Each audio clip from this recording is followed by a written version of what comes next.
Hello, আসসালামু আলাইকুম। আসলে কিছু কথা বলতে আসছি।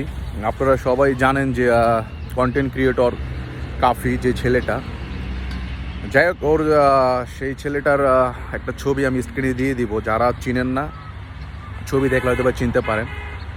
তো গত কালকে অথবা গত পরশু ওর বাড়িঘর পুরা মানে আগুন লাগায়া জ্বালায়া ছাড়কার করে দিছে।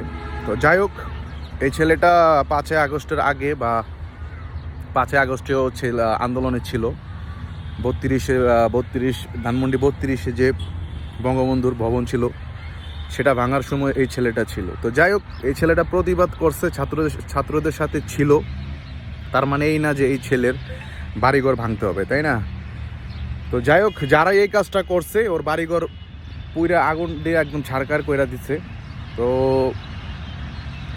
প্রশাসনের কাছে বা সরকারের কাছে এটাই আবেদন যে যারা এই কাজটা করছে তাদের যেন বিচারের আওতায় আনে, ঠিক আছে? তো এটাই কথা আর কি, যে যারাই আন্দোলন করছে তার মানে তাদের ঘর বাড়ি পুরাইয়া দিব। এই ছেলেটা আন্দোলন করছে, এখন এই ছেলের ঘর বাড়ি পুরাই একদম ছারকার করে দিছে। আর বাইরে দিয়েও দরজা পুরো লক করে দিয়ে আগুন লাগাই দিছে। ভিতরে ওর বাবা মা, তারপরে ওর মেবি ভাবি ছিল। যাই হোক, এটা উচিত হয় নাই।